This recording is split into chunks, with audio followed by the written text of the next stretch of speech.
Rigenerare patrimonio, progettualità, partecipazione. Buonasera a tutti, benvenuti all'incontro del Rotary Club di Conegliano, che ringrazio per questa collaborazione con il quotidiano del Piave, QDP News. Questa sera noi parleremo del futuro, del presente ma anche del passato della città del Cima. Una città che negli ultimi 10 anni, forse qualcosa di più, ha perso la sua centralità nell'Alta Marca Trevigiana. Come può recuperarla? E lo capiremo grazie agli ospiti che questa sera ci aiuteranno ad accendere un dibattito che è tanto atteso in città. Prima di tutto però chiedo al dottor Nicola Martino, vicepresidente del Rotary Club di Conegliano, di fare un saluto a nome dell'associazione. Grazie. Grazie Andrea. Buonasera a tutti, porgo il mio saluto personale, quello dei nostri soci, a tutta la cittadinanza e a chi vorrà seguirci in diretta o in streaming nei prossimi giorni.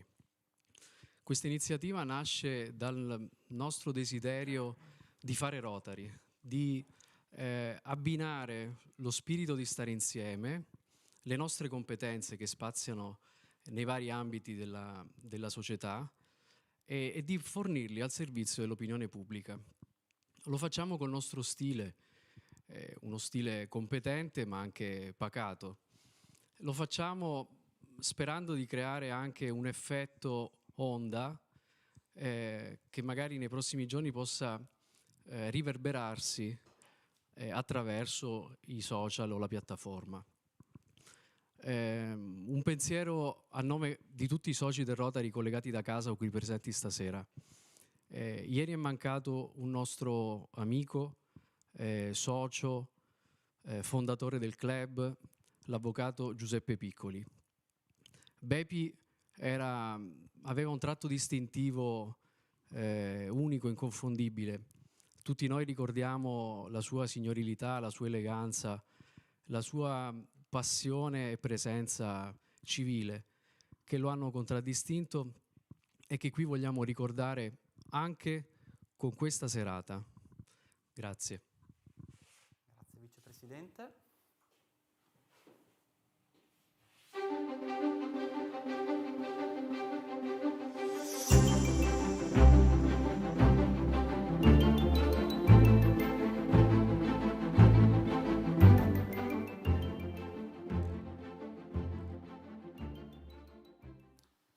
Ringraziamo ancora una volta il dottor Nicola Martino, vicepresidente del Rotary Club di Conegliano, e passiamo subito ai nostri ospiti di questa serata, che ringrazio. Abbiamo qui accanto a me Massimo Colomban, imprenditore, volto e anima di Castelbrando, si potrebbero dire tante cose, ricordo fra le tante il fatto che lei è console onorario d'Australia in Veneto, insomma lei è stato un orgoglio e continua ad esserlo per tutto il territorio dell'Alta Marca Trevigiana. Dopo di lui, l'avvocato Bruno Barel, docente di diritto europeo alla Scuola di Giurisprudenza dell'Università degli Studi di Padova. Grazie anche lei, avvocato. E l'ultimo ospite, invece, che sarà il primo invece ad intervenire, l'architetto Carlo Canato, già direttore del patrimonio regionale e dell'Istituto regionale per le ville venete e dirigente del settore urbanistica del Comune di Conegliano dal 1990 al 2007, poi anche per lei si potrebbero dire tante altre cose. Partiamo subito con i contenuti di questa serata. Quindi la storia di Conegliano, architetto Canato, soprattutto da quella che possiamo definire la seconda rivoluzione industriale in Europa, calata in Italia, calata in Veneto nel Trevigiano, e quella che era la visione di Conegliano all'epoca, arrivando fino a quella che è stata la progettualità e la visione per la città del Cima negli ultimi 20 anni, e se queste speranze che c'erano all'epoca sono state disattese o si sono veramente concretizzate. Grazie. So che nelle prossime 10 ore di tempo non molti resteranno collegati se dovessi raccontare e rispondere compiutamente alla sua domanda. Provo in 5 minuti a fare una fotografia di quella che era la Conegliano che mi si è presentata quando sono arrivato qui nel 1990, che è una città, era una città che si presentava come una porta di accesso, un punto di entrata di questo sistema collinare, una sorta di città di confine tra la pianura e la collina. Una città e dico caratteristiche che per molti aspetti sono ancora quelle della Conegliano di oggi, a cavallo tra la funzione residenziale, una prevalente funzione residenziale che si esprimeva anche nelle dinamiche demografiche che tra il 1951 fino all'inizio degli anni 80 l'avevano marcatamente caratterizzata, e il sistema produttivo di un borgo mercantile, commerciale, industrializzato, fortemente industrializzato, che la connotavano in gran parte delle sue aree, non più forse nelle aree del centro, ma già prendeva vita quel grande sistema produttivo a cavallo tra Vittorio Veneto e Conegliano, che è stato uno dei primi aggregati produttivi, se vogliamo contemporanei, chiamiamoli all'avanguardia, che in quegli anni connotavano e che connotano ancora la nostra realtà della sinistra Piave. Una città che è sempre stata, e lo era ora e allora e lo è ancora, consapevole delle sue risorse, dei suoi valori, che erano valori paesaggistici, architettonici, economici, ma anche e soprattutto valori umani. Valori umani che si connotavano in un sistema di relazioni fortemente qualificato e che veniva da lontano, veniva proprio da quel periodo della rivoluzione industriale di cui parlava lei, perché quando nel 1855 il sistema, diciamo così, dei maggiorenti locali, non so, mi passi questo termine un po' improprio, scrivono all'allora imperatore d'Austria perché la stazione e la linea ferroviaria meglio passasse per Conegliano, d'intesa con i sindaci delle città del territorio, tra Pordenone e altre realtà della zona, fecero sì che la linea ferroviaria che collegava Venezia all'Austria, anziché seguire il tracciato più breve, quello che doveva passare per Portogruaro, San Donà, arrivasse a toccare Conegliano, Pordenone, Udine e poi per arrivare a Trieste e poi via all'Austria. Quindi quello fu già anche un segnale del ruolo che ebbe il sistema delle relazioni e delle risorse umane per consentire uno sviluppo produttivo e qualificato del sistema economico. E anche se vuoi, delle relazioni virtuose tra sistema pubblico e sistema imprenditoriale locale, che già si manifestava, e poi venne ulteriormente dimostrata questa virtuosità in una serie di successivi investimenti e di relazioni tra investitori e territorio, nella costruzione della nuova scuola enologica, nei comitati agrari, quindi nel sistema del consorzio agrario che era nelle prossimità della stazione ferroviaria, quindi tutta una serie di manifestazioni di questo rapporto virtuoso tra forze produttive, forze economiche, sistema pubblico e quant'altro. Quindi questa era la città che si presentava nel 1990 e attorno alla quale si è costruito questa progettualità, che era una progettualità che derivava da un fenomeno che stava accadendo e emergendo in quegli anni, che ho accennato prima nella prima parte del mio intervento, cioè l'abbandono del sistema produttivo delle alcune importanti aziende che erano state proprio realizzate in prossimità della linea ferroviaria e in un loro spostamento in un'area più organizzata a cavallo tra Vittorio e Conegliano. E poi ne affronteremo nella seconda parte dell'intervento questa tematica, ma era una tematica che mi consente di affrontare una seconda questione.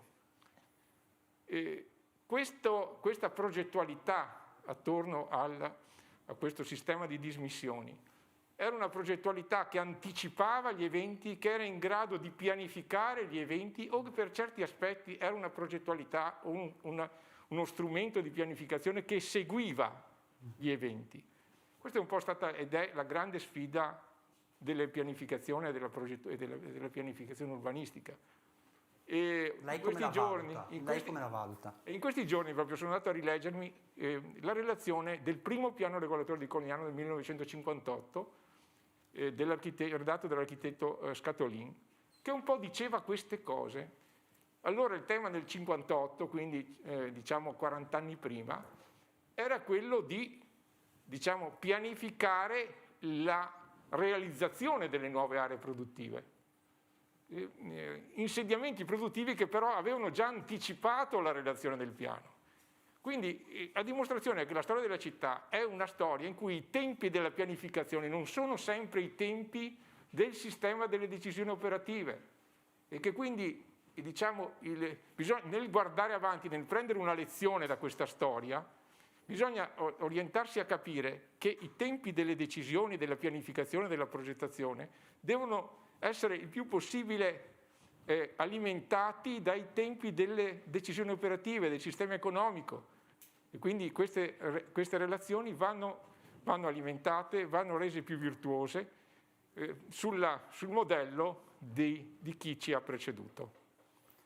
E andando avanti invece, facendo un salto temporale importante, arriviamo al momento in cui lei ha lavorato per il comune di Conegliano. 20 anni fa, che idea c'era? In quegli anni appunto si marcavano queste problematiche, che erano quelle di un sistema di dismissioni delle aree produttive che era veramente importante, imponente. Parlavamo dell'ordine di 600.000 metri quadrati di territorio urbanizzato in fase di dismissione, da ripianificare, da rigenerare. Diciamo un sistema demografico che già marcava il passo sotto il profilo delle quantità in valore assoluto, cioè la popolazione di Conegliano che negli anni in cui parlavamo prima, intorno al fine 800, era di 8-9 mila abitanti, era arrivata dopo il boom degli anni 70-80 a 34-35 mila abitanti. In quegli anni già si doveva pianificare una stasi demografica a fronte per tuttavia di un aumento del numero delle famiglie e quindi c'era una domanda comunque di alloggi che era ancora relativamente sostenuta. Si ragionava di una media di 120-150 nuove famiglie ogni anno, che parametrato in termini di cubatura poteva significare intorno ai 400-450 mila metri cubi di nuova residenza ogni anno, e il piano era stato dimensionato alla luce di queste domande che per certi aspetti sono rivelate anche abbastanza, come si può dire, centrate, indovinate. I dati di questi ultimi anni dimostrano che sotto il profilo quantitativo la popolazione è rimasta inalterata, il numero delle famiglie non è aumentato in maniera così significativa, ma comunque è aumentato, quindi le dinamiche poi naturalmente sono state anche alimentate dai fenomeni migratori che hanno determinato un aumento comunque delle domande di alloggi, e questo era stato un po' lo scenario che si prospettava in quegli anni. Era uno scenario che naturalmente puntava a valorizzare l'esistente e a mantenere nel centro antico un punto di riferimento e quelle tradizioni, quei valori, quelle radici che comunque la città non ha mai perso, non ha mai perduto. E su questo direi che sono abbastanza convinto, anche nonostante alcune considerazioni che lei ha fatto nell'introduzione del suo discorso, perché penso che proprio partendo da queste risorse, che sono risorse non tanto quantitative, ma sono risorse di grande qualità, di grandi prospettive, la città possa guardare con ancora sufficiente ottimismo a quello che la sta aspettando. Bene, la ringrazio per questo primo contributo. Avvocato Barelli, invece con lei adesso parliamo di rigenerazione. Prima di tutto le chiedo se lei è d'accordo con il mio assunto iniziale, quindi Conegliano che ha perso una centralità. Abbiamo visto che l'architetto Canato ha un'idea differente e soprattutto nel caso in cui fosse veramente in difficoltà Conegliano, come possiamo rigenerarla? E che città sarà Conegliano nel futuro? Una città della manifattura, una città dei servizi o un'altra città? Siccome siamo lontani, mi permetto di togliere la mascherina, ma rispettiamo le regole. Quando io ero ragazzo, mi ero fatto questa idea della provincia di Treviso che ci fosse Roma dalle parti di Treviso e Milano dalle parti di Conegliano. Perché quando ero ragazzo il fulcro dell'economia industriale del territorio era a Conegliano.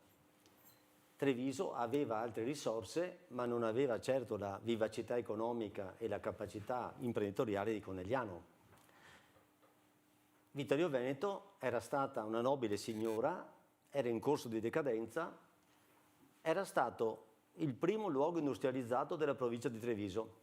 Dalle centrali idroelettriche alle aziende lungo il Meschio, era stata lei all'inizio del secolo un polo produttivo importante. Forse era l'unico luogo della provincia con una classe operaia, con una borghesia tradizionale, non aveva proprietà terriere. Ma ben presto lo scenario è cambiato. Conegliano ha acquistato una sua centralità legata sia all'insediamento di grandi aziende che poi hanno generato delle altre aziende a cascata, i capi reparto sono diventati imprenditori e quindi è diventata una realtà economica brillante, vivacissima. Aveva anche il terreno disponibile, aveva le grandi vie di comunicazione, aveva la ferrovia. Dunque, Conegliano è stata, nel contesto della provincia di Treviso, è stata un luogo che ha cambiato pelle. Da quello che era all'inizio del Novecento è diventata successivamente una eccellenza produttiva. E svuotando anche Treviso, in realtà. Dico questo perché non credo che si possa parlare di Conegliano senza avere uno sguardo allargato alla storia di tutta la provincia, e oggi questo è ancora poco, perché oggi non si può più parlare della storia della provincia se non si ha uno sguardo allargato alla regione e, dato che io mi occupo di diritto europeo, allargato all'Europa. Quindi non ha più senso domandarsi che cos'è Conegliano, dipende, perché essendo un pezzo di Europa, Conegliano è quello che riusciremo a farla essere, quello che saprà essere. Perché? Perché sta cambiando tutto, a cominciare da una cosa che a mio parere la gente non ha ancora apprezzato, il calo demografico micidiale, accelerato, età media 45,2 anni in Italia, caleranno le classi elementari, ci sarà un ragazzo che lavora per mantenere 2 pensionati, c'è una situazione che è drammatica ma non viene considerata. Ma questo dramma ha avuto una vicenda recente di cui pochi si sono accorti. Quando il corpo d'armata ha abbandonato Vittorio Veneto, è sparita una classe di liceo, ha lasciato caserme vuote, palazzi vuoti, abbiamo tutti gli scheletri. Cos'è successo? Là si è visto benissimo cosa significa spostare 1000 persone e le loro famiglie d'improvviso da una città, un vuoto cosmico. Per fortuna gli imprenditori, Massimo Colombani in testa, hanno saputo reagire per esempio e a creare la zona industriale, che è una delle eccellenze del Veneto, la zona industriale di Vittorio Conegliano, pensata bene, con un impianto molto di grande respiro, con grande continua coraggio, ad esserlo, con grande lungimiranza, e questo ha attirato grandi aziende e sono diventati una garanzia per il territorio. Allora, se guardiamo a questa realtà con occhi diversi e distaccati, io ogni tanto dico che bisogna guardare i luoghi dall'aereo per avere una visione realistica, e se capiamo cosa sta succedendo, il calo demografico, lo spostamento della produzione, una terziarizzazione diversa da quella tradizionale, il mondo dell'e-commerce, il mondo dello smart working, sta cambiando tutto. Quindi, al di là di quello che siamo stati, la vera sfida non è recuperare qualcosa che avevamo, che abbiamo perso, è diversa. Come riusciamo a interpretare un mondo nuovo? Come riusciamo a capire quello che sta capitando e a dare una risposta? Perché molta gente intende un luogo non più come luogo del lavoro, perché il luogo del lavoro è cambiato, è casa propria o da un'altra parte, in giro per il Veneto, per Milano, per l'Italia. Intende quel luogo come il posto in cui vuole tornare la sera, in cui ha senso avere la famiglia, in cui ci sono i servizi, in cui l'aria è buona, in cui ci sono gli amici, le relazioni, in cui c'è la cultura, lo stimolo. Quindi un territorio oggi deve diventare un luogo che soddisfa bisogni profondi di una società cambiata e che in questo senso sa attirare persone, e attirando persone deve attirare quelle giovani, deve dare una ragione di vita ai giovani e quindi deve essere un luogo in cui si sta bene. Quindi il vero tema è la qualità di vita. Però la qualità di vita va riferita ai giovani, prima di tutto per reagire un po' alla crisi demografica, e quindi deve essere una città in cui un giovane vive bene. Secondo, deve essere una città che fa del Green Deal europeo un esempio e ha tutte le condizioni perché avendo queste meravigliose colline intorno ha la materia prima. Però non esistono le colline di Conegliano, esiste un territorio che da Conegliano abbraccia tutta la zona del quartiere del Piave e le colline, che è un sistema. Allora, il vero tema è, oggi non esiste solo la filiera produttiva, esiste anche il sistema territoriale, un network che è fatto di comunità locali che presidiano un territorio che ha una sua specificità.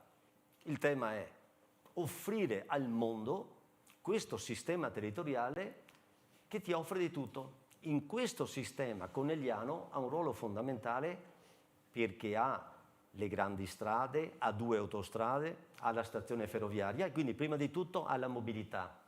Secondo, perché ha un tessuto radicato molto importante e quindi può dare servizi al territorio. Non è che tutto va ripetuto in ogni paese del quartiere del Piave. Quindi la domanda che io mi pongo è come può fare il sistema con un territorio omogeneo all'intorno e tutti insieme come possono porsi come luogo di qualità di vita per l'Europa, capaci di attrarre in questo luogo gente giovane, gente che porta esperienze diverse, gente che magari dice siccome si sta bene vengo a vivere qua. E su questo poi cala il tema del nuovo modo di interpretare il lavoro, dello smart working, e quindi il tema è che il nostro collega e amico Enrico Marchi ha fatto un miracolo perché ha portato centinaia di persone giovani e molto competenti a Conegliano. Ha detto anziché fare come tutti vado a Milano, porto Milano a Conegliano e ci è riuscito in questa sfida. Allora l'idea che ci siano a Conegliano alcuni dei ragazzi più competenti e preparati nel settore della finanza è la dimostrazione che se si vuole si può. E questi ragazzi evidentemente vivono bene, ci vengono volentieri, altrimenti andrebbero a lavorare a Londra o da altre parti. Allora, ci sono dei segnali che questa sfida si può vincere. Il punto è che occorre un gioco di squadra. Qui uno da solo fa quel che può. Insieme si può vincere. Insieme dico non a Conegliano, nel territorio dell'Alta Marca con un gioco di squadra dove ci sarà un ottimo mediano di spinta, un'ottima ala tornante e un'ottima difesa. Io vedo il territorio come in qualche modo un possibile protagonista del futuro, se però riesce a interpretare il futuro facendo sistema. Grazie Avvocato per questo primo contributo. Siamo a Massimo Colomban che poteva vivere in qualsiasi luogo della terra. Ha scelto di tornare qui, di vivere a pochi chilometri da Conegliano, anzi molto vicino a Conegliano, e soprattutto abbiamo parlato prima con l'Avvocato Barel di quello che Conegliano può dare al mondo. Che cosa il mondo può dare a Conegliano? Nel senso, la sua esperienza internazionale. Che cosa si potrebbe portare a Conegliano sempre in ottica di rigenerazione? Ma per prima cosa dobbiamo togliere i campanilismi, perché questa è la debolezza dell'Italia in generale e soprattutto anche nella nostra area. Pensiamo che abbiamo 29 comuni dell'area UNESCO allargata che avranno 300 campanili e ognuno continua a pensare al proprio campanile. Naturalmente 300 campanili sono invisibili al mondo, un'area se ben promossa diventa quella che viene chiamata destination, destinazione turistica. Poi abbiamo, come diceva giustamente il professor Barel, abbiamo una serie di contenitori, di fabbriche vuote che si sono svuotate e che continuano a svuotarsi. Quindi c'è bisogno, io sono stato presidente di Sviluppo Italia praticamente in Veneto, e mi ricordo che una legge non veniva usata, che era la legge per l'autoimprenditorialità, che dava 100.000 euro per ogni iniziativa, di cui il 50 a fondo perduto e il 50 restituivano nei successivi 5 anni. Mi ricordo che ho creato in 2 anni e mezzo 150 iniziative che sono andate benissimo al 94%, una cosa strabiliante rispetto alla media europea. Quindi qui si tratta di dire, deve essere fatta dalla regione, possibilmente con qualche legge e fondo europeo statale, degli incentivi per far reinsediare nel territorio bellissimo, che io credo sia meglio della Toscana, ma ancora non è conosciuto. Io lo sto conoscendo perché con una bicicletta elettrica me lo giro quasi costantemente ogni sabato e domenica, sto scoprendo delle bellezze incredibili. Conegliano per sua natura, come dicevate giustamente voi, cioè come avete avuto nei tempi passati la visione, la progettualità di immaginare il futuro della zona industriale, avete unito le forze tra Vittorio Veneto e Conegliano. Se non sapremo unire le forze di questa area di 29 comuni sotto l'ombrello dell'UNESCO e praticamente valorizzare la stazione di arrivo e di partenza che è Conegliano, perché arriva la ferrovia, arriva l'autostrada, è già un centro votato a questo, e quindi io mi domando ma cosa aspettiamo? E invece vediamo che c'è un buco nero, addirittura inquinato, probabilmente che inquina l'aria, e che è lì da decine d'anni, cioè è una cosa, io mi ricordo ero giovane quando venivano a propormi di interessarmi di questa cosa, di essere partecipi a un'iniziativa che però non vedevano il comune un driver, quello che viene chiamato il conduttore di questa musica, perché il comune non può starsene fuori, il comune ha il diritto e il dovere di prendere quest'area, bonificarla, creare un parcheggio di migliaia di posti che può attirare i visitatori a Conegliano, che invece sta morendo. Mi dicono che negli ultimi 10 anni Conegliano ha perso il 50% dei visitatori. Tu Carlo puoi confermarmi. Negli ultimi 2 anni dobbiamo toglierli dalla media, purtroppo gli ultimi 2 anni non fanno statistica. No, questi ultimi 2 anni, gli ultimi 10 anni. Ecco sì. Gli ultimi 10 anni. Quindi la città muore perché anziché strutturarsi per i bisogni della gente, qui non arrivano in centro come a Londra con una metropolitana, arrivano in auto perché siamo polverizzati in un territorio. Se tu non crei parcheggi è difficile che la gente venga in centro di Conegliano. Quindi dove vanno? Vanno in questi, scusatemi, capannoni insignificanti che sono diventati centri commerciali potentissimi, tant'è vero che stanno fiorendo continuamente intorno all'area di Conegliano, quindi svuotano l'attrattività commerciale e quindi anche ludica di un centro.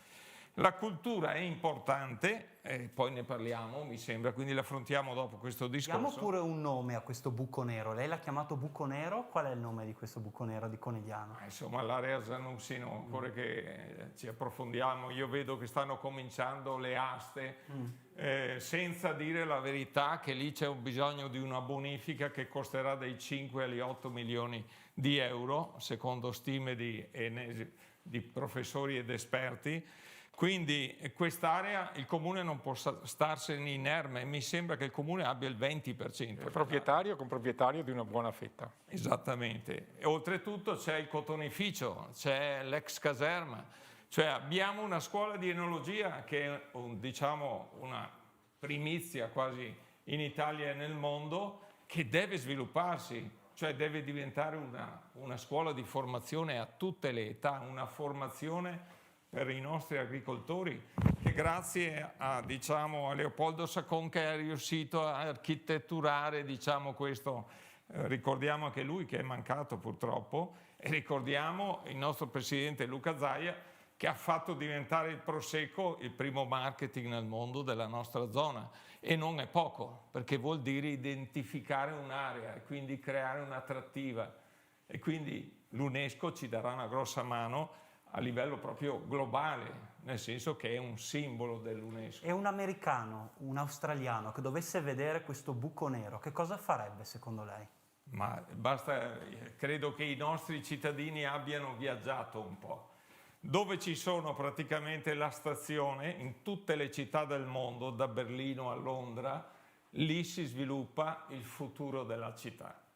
Quindi la stazione sia dei bus che dei treni, che è proprio di fronte a questo buco nero, io lo continuo a chiamare, dell'area ex Zanussi, potrebbe diventare il motore praticamente per generare. Oltretutto ricordiamoci senza illusioni che per generare tutti questi disegni, creando dei percorsi coperti oltre che i portici, fare in modo che la gente si possa muovere dal parcheggio al centro e viceversa sempre senza stare sotto la pioggia, ci servono risorse. Le risorse lo Stato non le avrà più. Quindi bisogna sviluppare le aree in termini pragmatici, con molto realismo, ricavandone poi delle risorse, comune compreso, da investire per far ripartire l'economia in una Conegliano che rimane un hub, rimane un motore, e io vedrei questo motore assolutamente concertato con gli altri, Vittorio in primis, Mamba Dubbiadene, Pieve di Soligo. Ricordo che io ho fatto la Permastillese, è diventata la più forte del mondo perché ho saputo mettere insieme 42 aziende che erano in 28 stati del mondo. Non è così difficile. Quindi i nostri sindaci, rappresentanti politici, che la smettano di fare i campanilisti, ma che uniscano le forze per il futuro delle nostre generazioni e dei nostri figli. Vedo che la visione è comune da questo punto di vista per tutti e tre i nostri ospiti. Torniamo all'architetto Carlo Canato, una battuta anche da parte sua sulle aree dismesse, sulle aree Zanussi, ma non solo. Beh, colgo l'assist che mi è stato dato dall'amico Massimo. La stazione. La stazione è effettivamente, come dicevo nel mio primo intervento, il punto di arrivo, ma anche il punto di partenza. Ma è piccola e vecchia, Carlo.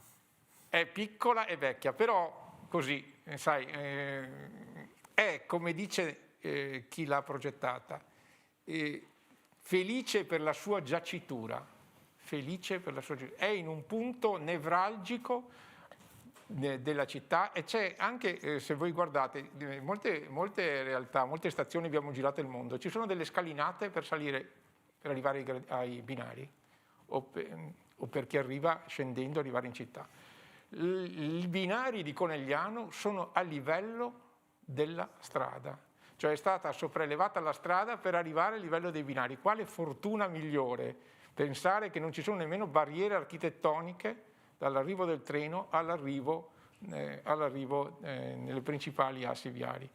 È pur vero, andrà rigenerata, va ripensata, va ricollegata, va vista forse non soltanto con il fronte verso la collina, ma va pensata anche senza girare alle spalle con il resto del territorio. Però quando è stata realizzata nel 1855, dicevo, il viale di accesso era monodirezionale, nel senso che è stata aperta l'attuale via Carducci, senza naturalmente pensare a quello che poteva essere lo sviluppo del sistema viario successivo, l'apertura del via Colombo con la demolizione della caserma di Santa Caterina, o l'apertura del prolungamento verso est per il collegamento con la zona delle ex caserme di Monticella. Quindi è evidente che pur vero felice nella giacitura, ma ripensata come punto di ricucitura tra la parte nord e la parte sud della città. Però è una città comunque fortunata perché il sistema di sottopassi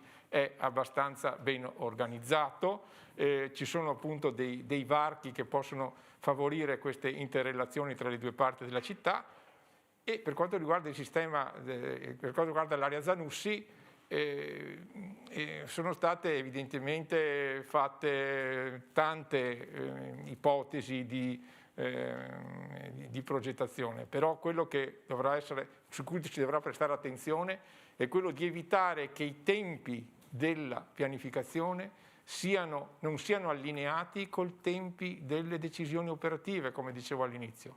Perché se ci saranno delle opportunità, se ci saranno delle prospettive, se ci saranno delle risorse che potranno arrivare da degli investitori che evidentemente non dovranno non essere accompagnati anche dall'investitore pubblico, però i tempi della pianificazione devono coincidere, devono essere tempestivi, devono favorire dell'effettività dell'intervento.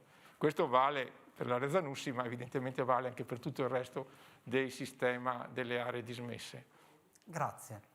Avvocato Barel, professore possiamo anche dire.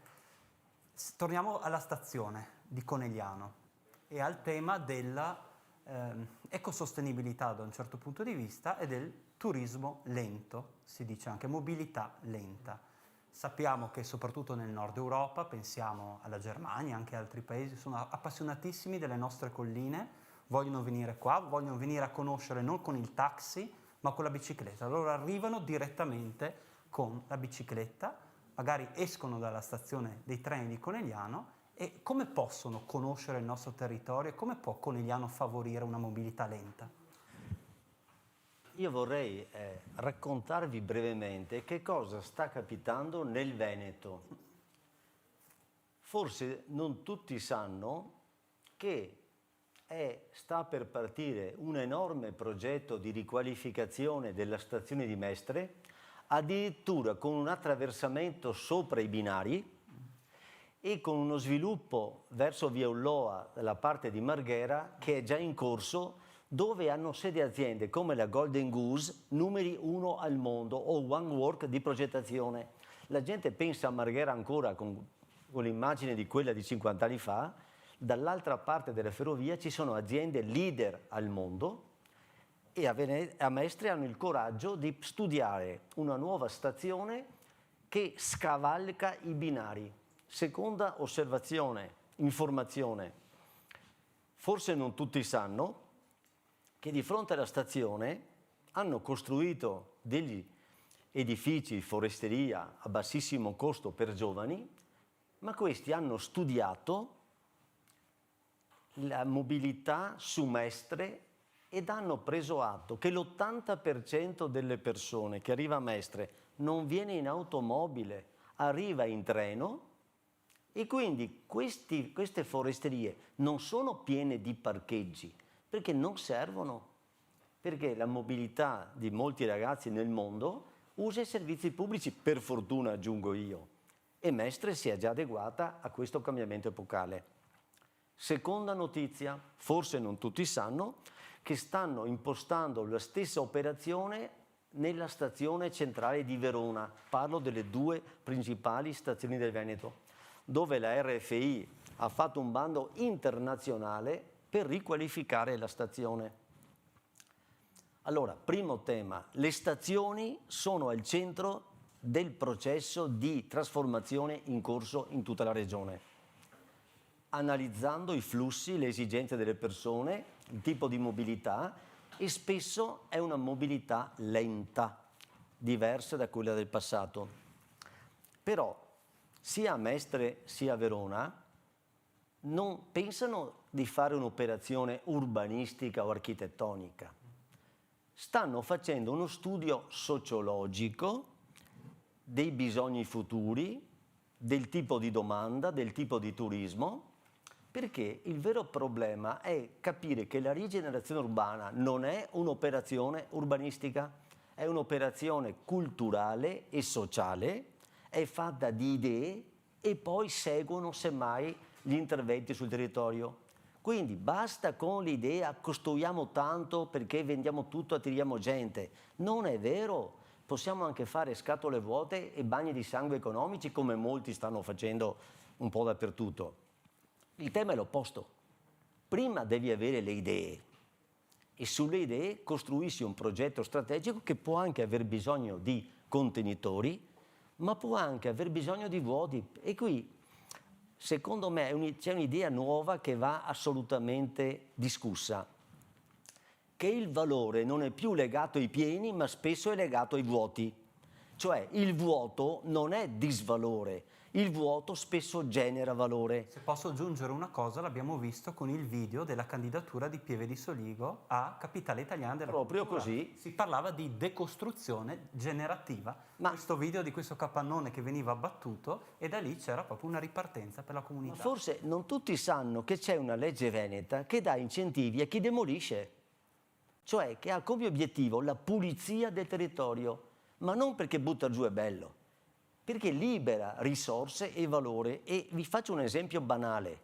Provate per un momento a immaginare l'area Zanussi bonificata con un bellissimo giardino inglese, con delle piante bellissime, un luogo accogliente. Forse che non diremmo tutti, ma che meraviglia, appena ho un momento libero ci vado volentieri o porto i bambini a giocare, diventerebbe in sé un fattore di attrazione. Allora, il problema non è riempire dei pieni senza significato con altri pieni. Il problema è prendere atto che una storia è finita, ritornare ai vuoti e sul vuoto domandarsi: ha senso riempirlo un pochino? Con che cosa? In altre parole, la rigenerazione urbana non va fatta dai progettisti urbanisti, va fatta dalla comunità, perché è un modo di interrogarsi sulla propria storia, sui propri sogni e di realizzare un sogno. Il sogno può aver bisogno anche di pareti, di muri, ma non necessariamente. Forse non tutti sanno che in provincia di Treviso c'è un signore che sta realizzando un sogno, secondo me, meraviglioso. Ha progettato un museo privato. Io non ho mai visto in vita mia, so che molti hanno collezioni eccetera, ma che uno progetti un museo privato bellissimo mi pare una cosa talmente bella che fa parte delle notizie che ti mettono di buon umore. Io ho pregato questo signore: vieni a farlo nell'area Zanussi, porta un museo di collezioni di oggetti antichi del territorio che lui ha messo da parte, che raccontano la nostra storia. Ho detto, è un atto rivoluzionario. Mettilo al centro e dire: la città si ritrova in luoghi di bellezza che parlano al mondo e non ai vicini di casa. Tanto per dire che cosa si può fare in un luogo vuoto e quindi restituito ai sogni della comunità locale.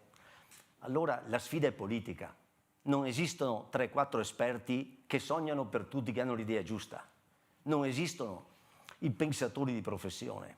Il pensiero è espressione di una comunità, nella sua dialettica, nei punti di vista diversi, delle sensibilità. Più riesce a interpretare il sentimento di tutti, più c'è probabilità che riesca. Allora, secondo me, l'area Zanussi bisogna immaginarla pulita e dire: proviamo a sognare un mondo diverso, una qualità di vita diversa. Magari soltanto sogniamo un bosco e un parco urbano. Già quello restituirebbe. Pensate, ci sono esempi in giro per il mondo dove l'area senza edifici vale economicamente di più dell'area con edifici. E ce ne sono tanti esempi in circolazione. È che abbiamo questa idea assolutamente superata che il volume è valore, il non volume è perdita di valore. Quindi quando dice qualcuno butta giù, la sente come una sottrazione, come se gli rubassero qualcosa. Non è più così, perché oggi entriamo in una dimensione diversa dove il volume è un costo, il volume è responsabilità, il volume è IMU e la tassazione sarà sempre più pesante su chi tiene scatole vuote abbandonate. Questa è una rivoluzione copernicana perché va a toccare un'abitudine secolare. Però se uno ci pensa e la cala nella sua realtà, si accorge che è vera, almeno secondo me, un'opinione su cui mi farebbe piacere confrontarmi con altri punti di vista.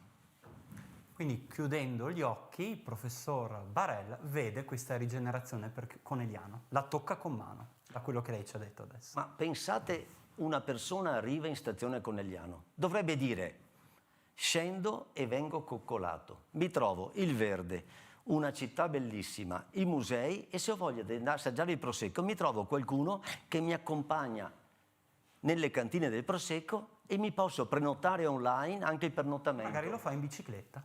O arriva in bicicletta, scende. In Austria non è normale, anche in Svizzera, salire in treno in bicicletta. Io mi immagino uno che scende in bicicletta o scende a piedi e dice: perfetto, adesso ho a disposizione, ho solo da scegliere. Allora però c'è il problema che bisogna dare i servizi a queste persone. Significa, bisogna che qualcuno dica: non ti preoccupare, è tutto pronto, vuoi la mappa, vuoi l'accompagnamento, vuoi il pernottamento con l'app. Tu non devi preoccuparti perché qui sei benvenuto e puoi goderti la bellezza non sprecando un secondo. un messaggio così forte, secondo me, che va dato all'Europa, non va dato alla provincia di Treviso, sarebbe investimento sul futuro. Investi con i servizi di nuovo genere, quelli che però sono normali per i ragazzi. Quindi non solo l'e-commerce, ma anche l'e-service offerto dal territorio. Però questo significa organizzazione, coordinamento dei servizi sul territorio, coordinamento con i pernottamenti e poi un forte messaggio. Quindi le nuove amministrazioni comunali mancano dell'unico ufficio importante, che è quello che era scritta qui si pensa, perché hanno l'ufficio qui si timbra, ma l'ufficio qui si pensa non è previsto. Invece devono fare strategia e marketing territoriale, è il primo compito loro. Tutto il resto lo farà il computer, e se non lo fa il computer è sbagliato, bisogna comprarsi i computer buoni. Grazie ancora. E io penso al Rotary Club e quindi magari un altro incontro specifico sulla cultura, però qualcosa dobbiamo dire della cultura, Massimo Colombano. Conegliano può diventare un polo della cultura perché non se ne parla più.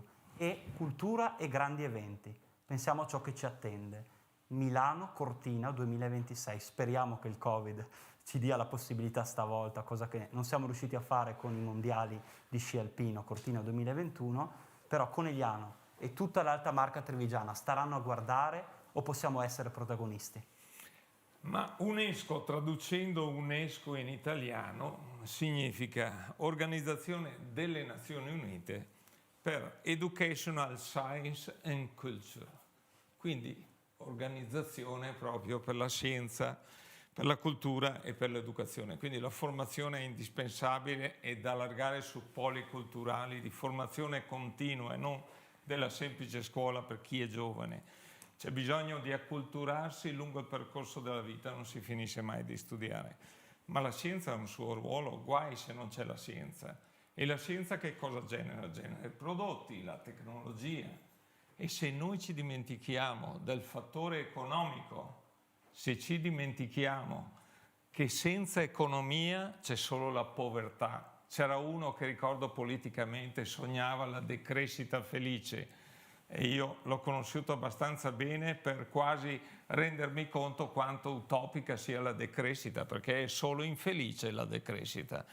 E quindi come riusciamo, visto che parlavamo dei poli diciamo importanti come la stazione, a arrivare a trovare l'affitto della bicicletta, della macchina elettrica eccetera, che ancora non ci sono, bisogna infrastrutturare, per bonificare bisogna trovare quei 5, 10, forse 30 o 50 milioni e se non si fa girare l'economia i milioni non vengono fuori.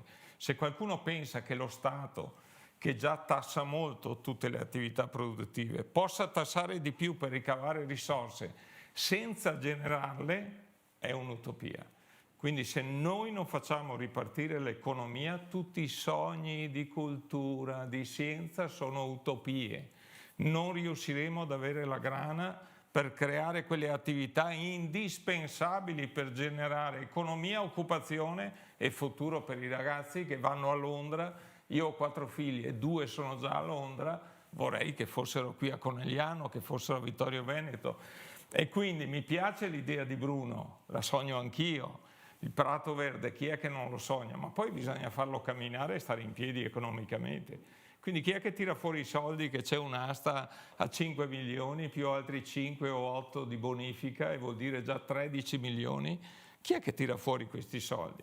Quindi non è che facendo semplicemente un parcheggio, facendo pagare 10 euro, non arriverebbero più a Conegliano se mettiamo 10 euro all'ora, perché vanno nei centri commerciali dove il parcheggio è gratuito. Quindi bisogna infrastrutturare dei servizi che abbiano una valenza economica, la sostenibilità economica. Molte volte ci si dimentica. Fare un parco bellissimo, ma siamo pieni di colline e di verdi.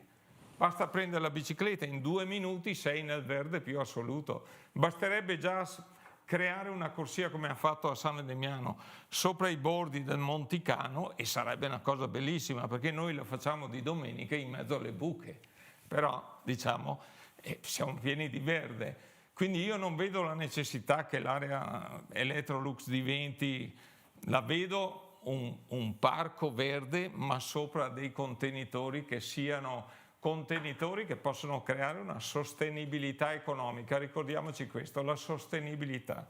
Non si può sognare solo le cose, perché le cose che si fanno poi bisogna mantenerle, ma parco compreso. I grandi eventi invece? I grandi eventi, per prima cosa bisognerebbe avere una rete degli eventi che non siano più sovrapposti. Calendario unico. Calendario unico, complementare, e anzi che uno traini l'altro, sempre il discorso della rete. Se io non avessi fatto rete non avrei fatto la Permastilisa. Qui proprio c'è bisogno della regione che prenda in mano la situazione, completi le piste ciclabili. Io le faccio, come dicevo, ogni sabato e domenica. Finisce un comune e finisce la pista, devi ritornare sulla strada, devi andare attraverso i campi per ritrovare un'altra pista, perché i comuni non si mettono d'accordo, qualche volta sì, ma spesso no. Quindi lì la regione ha un ruolo importantissimo, è la regione che deve dire: adesso facciamo queste piste, le completiamo. Guai se non completassimo le piste ciclabili. Noi abbiamo un'area UNESCO che non è infrastrutturata per le biciclette, quando se io vado da San Candido a Lienz, qualcuno l'avrà fatta, anzi molti l'avranno fatta, è una pista bellissima, fatta addirittura tra l'Italia e l'Austria. Quindi noi non riusciamo a fare le piste unite all'interno del nostro territorio. Questa è la sfida vera per i nuovi amministratori. Saper infrastrutturare, saper riportare alla vita Conegliano, che sta morendo, come mi sembra un po' Vittorio, giusto Bruno, senza cattiveria, perde abitanti, se perde abitanti non c'è più attrattività, se c'è decrescita è sempre infelice. Scusatemi, chi dice le cazzate, ne abbiamo pieno il mondo, della decrescita felice. Qui si tratta di fare uno sviluppo intelligente, come dicevo prima, basta girare il mondo. Dove ci sono le stazioni ci sono una serie di servizi che rendono anche sostenibile economicamente la costruzione di quegli edifici. I contenitori vuoti, le cattedrali nel deserto saranno intorno a Conegliano, ricordatevi, perché l'evento di Amazon e del web svuoterà purtroppo i centri commerciali, e quelli che non hanno una valenza storica centrale, diciamo anche di piacere, di camminare tra negozi, bar, il centro culturale, il museo che dicevi te, Bruno, ma alla fine bisogna creare un circuito che faccia girare l'economia. Se non gira l'economia non si mangia, ricordiamocelo. Ecco, così noi concludiamo il nostro incontro. C'erano tanti altri contributi da dare. Io chiedo una battuta finale al dottor Nicola Martino per chiudere un attimo il discorso e rilanciare per nuovi approfondimenti, soprattutto in ottica UNESCO. L'obiettivo che ci eravamo dati quando abbiamo ideato questa serata, in generale la campagna, era quello di trattare temi di interesse generale e di farlo, come dicevo prima, con uno stile come quello di Bepi Piccoli, che abbinasse eleganza e sobrietà, ma anche grande concretezza sul tavolo. I temi trattati sono tanti, sicuramente non c'era tempo di affrontarli tutti nel dettaglio, per cui molte delle cose che sono state solo sfiorate le troverete online, disponibili. Il Rotary c'è e ha dimostrato di voler giocare la sua parte, però esorta fortemente tutto l'associazionismo, la cittadinanza attiva, tutti i portatori di interesse, ovviamente amministratori compresi, a dire la loro, a partecipare a questo dibattito e a farlo in forma attiva, critica, responsabile e costruttiva. Lo potremo fare attraverso la piattaforma di QDP News e eventualmente coinvolgendo anche il nostro sito del Rotary o la nostra mail rotaryconegliano@gmail.com. Vi ringrazio.